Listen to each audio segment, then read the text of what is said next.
Hey everybody, how are you? It's Karen. Thanks for watching.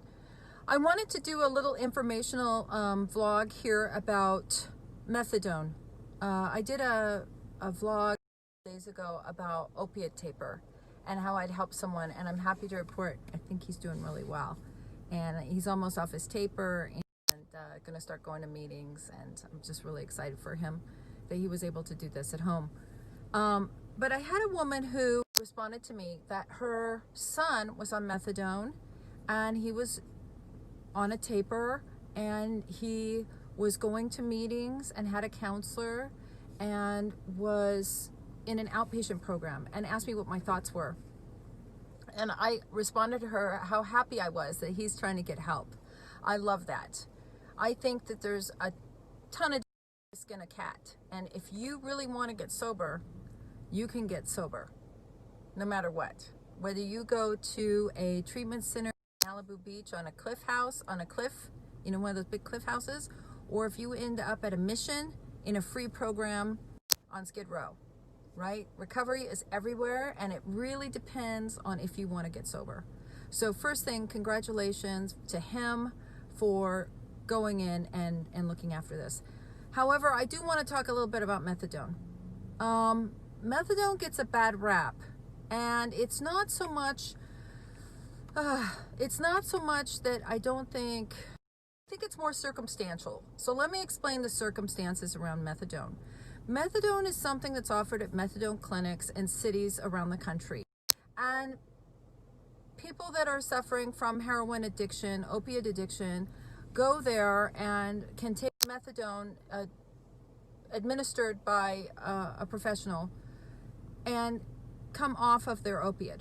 Unfortunately, since this is the only kind of help really that's free, that's available, these clinics are bombarded with people. People are in there like you wouldn't believe it. Now, a lot of times what happens is people that are heroin that end up dropping way down, right down the scale, and now they can't afford heroin. They've got to get well. So they'll go to methadone clinics to get well. They have no intention of quitting. And that's why the places are so full. There are people that are struggling to get well. Maybe in their mind they think they want to get well, but they're never going to be able to come off it without some serious help. And these poor counselors and people that work there are, you know, it's not like you're going to a treatment center and you have 6 clients or maybe 10 clients, right, on your caseload. 6 would be ideal, right? Because this is a serious illness, and these people aren't afforded that luxury. They are given massive people, right? More people than they can possibly help. So the one-on-one counseling and taper progress doesn't exist. I've heard some great people that have ended up in methadone clinics that have tried to help people the best they can, but it's slim and far between because of the demand. So if you are trying to get sober this way, you have to do what this gentleman is doing. You have to seek up to help you with it. You're going there for your methadone, but you need help with the taper, right? You need help with the program. You're going to get that somewhere else. So I love the fact that he's going to meetings. First thing, that is powerful. Meetings are going to be part of his program probably for the rest of his life. Next, he's going to an outpatient program, which probably is giving him the counseling he needs and the advice on how to taper down.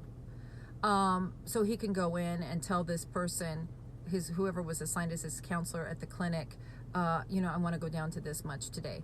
It kind of has to be done like that. Otherwise, you will end on methadone forever. It's not a taper. It's a way of life.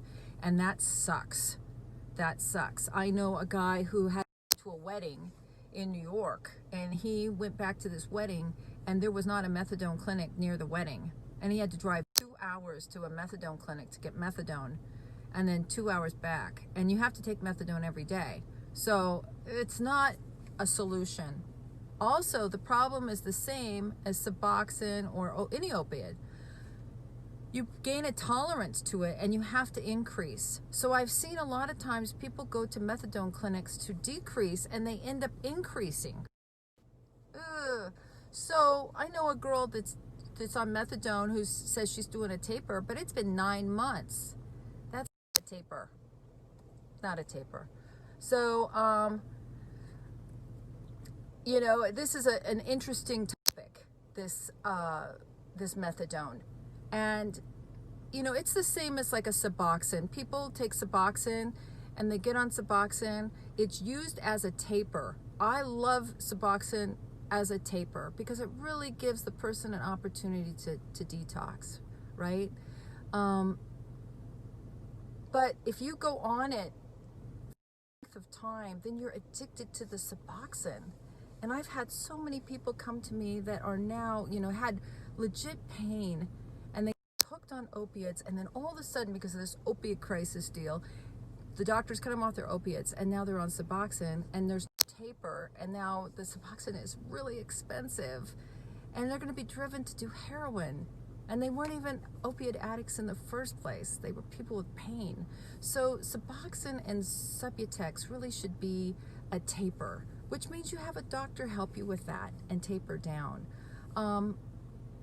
So methadone is the same thing. It's just methadone clinics get a bad rap because there is such a huge demand and press on those clinics, and they're just not set up for that demand. So if you're going to go in there and utilize that, which I think is a great way to get clean if you have help.